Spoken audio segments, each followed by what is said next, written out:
Hey, what's up, everybody? Brandon Morse here from RedState. Thank you so much for joining us. I am joined here with Hope Harvard of Hope Beauty.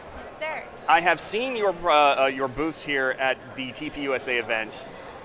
Never got to sit down and talk to you, but it looks like y'all really have it together, and y'all have a really great line. Well, thank you so much. I designed the booth and put it together myself. I even did the shelves. They might be missing a couple screws up there, but I did it all myself. Hope Beauty is a one-man show. Oh, I love that, though. I love that. So you started it as a small business, obviously, and you. How did you get into the? How'd you get the idea that you wanted to kind of create beauty products, what your goal would be, who your target audience is? How did you come up with all that? It's all God. So it's actually a really crazy story. I went to school for political science, worked in the Trump White House for 2 years under Sarah Sanders, and then in legislative affairs. Yeah, it was the time of my life, and so you can imagine when Biden stole the election and I had to move home and I fled DC like a refugee from the liberal hole that it was up in the north. I came home to South Carolina and I was living with my parents at the time because I flew home and then unexpectedly just never left my mom's house. And I cried one night really hard and I prayed and I said, God, surely there's something else that you have for me, another position, another job. I loved serving you in the White House. Please let me keep serving you. I just laid it all out there and I was like, God, if you don't give me something else to do, I am gonna go crazy bored here because I just worked so hard for 2 years in a row.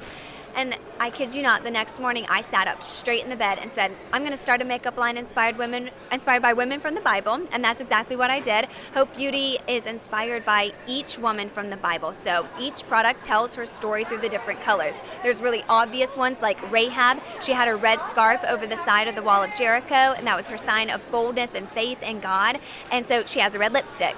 But then there's women like Esther. We got a little creative. The king handed her the golden scepter when she went into the throne room, so she has a golden highlighter that you can put on your eyes, cheeks, lips, wherever.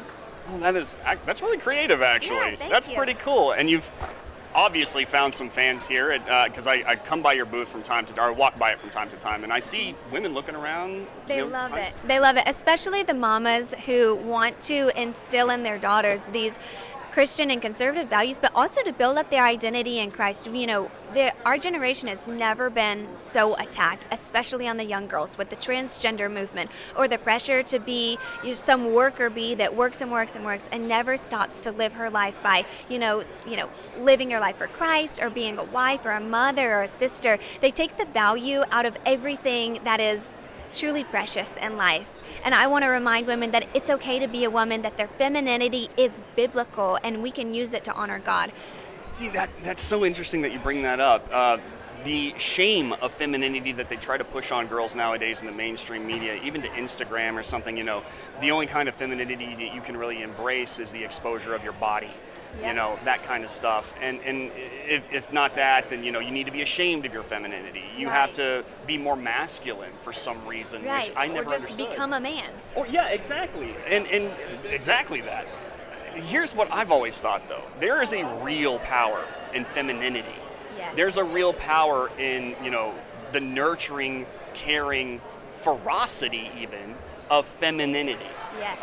Like a lioness, like how a lioness provides for her husband. The lioness goes and hunts, and she is the one who takes care of the cubs and plays with them, and like her razor sharp claws will come out when she's taking down her prey, but then they also come in and they're just a soft paw for nurturing her babies. Like that is the same thing that a woman has. And actually the word that God used when he said Adam needed, it wasn't just helper as our plain old translations put it. The word was in Hebrew is Ezer Kenedgo, and that means life-sustaining helper. The only other time that God used that word in the Old Testament was to refer to himself. And I'm in no way saying that women are God at all. That's not what I'm saying. But I am saying that for centuries, women were degraded and pushed to the side, and that we weren't allowed to live up to our full potential. But now we've been told that we have all this potential. We haven't been taught how to nurture it and use it to share the love and the light of Christ, and which is what we're supposed to do. One of my favorite Bible verses now is Psalm 45:11, and it says, "Let the king be enthralled by your beauty. Honor him, for he is your Lord." See, God made each one of his daughters beautifully.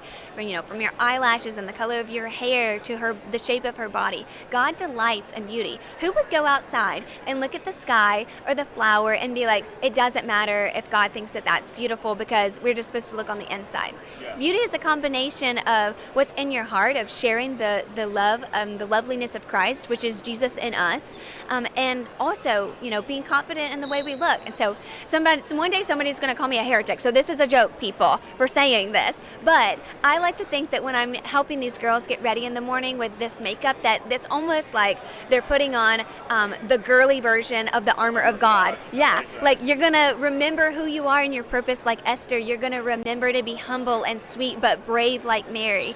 You're going to be patient like Sarah. And like as you go through, you just think about these women and their stories, and it empowers you to get ready with confidence based on the Bible.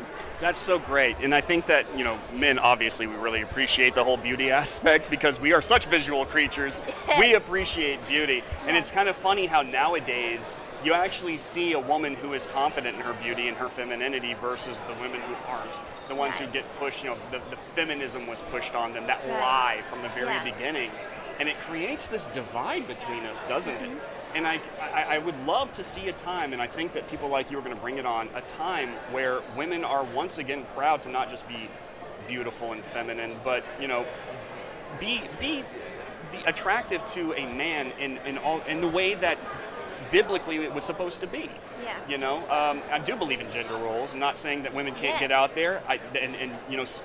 You are starting a small business, and I am all for that, but embracing the masculinity and embracing the femininity that we were born with, and getting out there and being there for each other, that two sides of the same coin kind of thing. Yes, I like to say that women have a special access to a man's heart, to encourage him, to nurture him. Just like I said, that life-sustaining helper, that does not just mean that we're supposed to birth the babies all day long.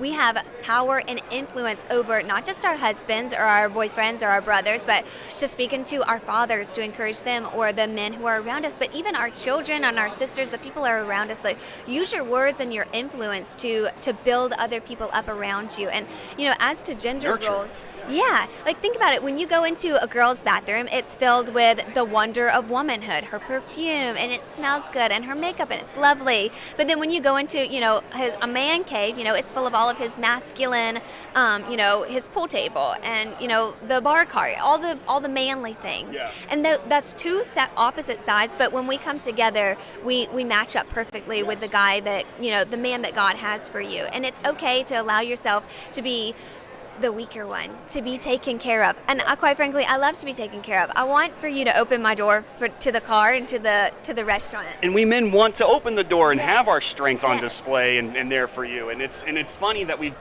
not funny, but we've gotten so far away from that in our society. But you did bring up something that I really wanted to highlight real fast. You said that you have a lot of influence over men. The women have a lot of influence over men. It reminds me of this adage of the man might be the head of the household, but the woman is the neck, and she can turn the head any way she wants. Yeah. 100% accurate, and I think that households really function really well that way, because they say behind every great man is an even better woman, Yes. And I think that is 100% true. I would love to get back to that kind of relationship, Absolutely. So actually, I was talking with my aunt before I started Hope Beauty, and she talked, and we were talking about womanhood and the power that women have, and I think she said she watched a Kevin Costner video where he was in front of a crowd of men, and he said, who here had their father tell them that they loved them? And no one raised their hand. It was heartbreaking, she said, to watch. But he said, who here had a mother or a grandmother that told them that they loved them? And every single one of them raised their hands. Yep. And that just speaks to the power that women have over to influence. But also, I think it's very important to share with women that when they experience the freedom of Christ, when women have freedom in their own hearts, there will be freedom in homes, freedom from abuse, freedom from shame, freedom from sin, because we will control the emotional and the ethical standards of the household. And just like you said, to turn the neck and the heads of the men to where we should supposed to be going, and that should always be towards Christ. Yeah.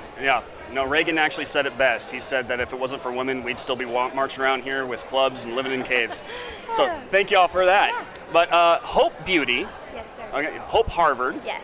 A very, very easy way to remember that.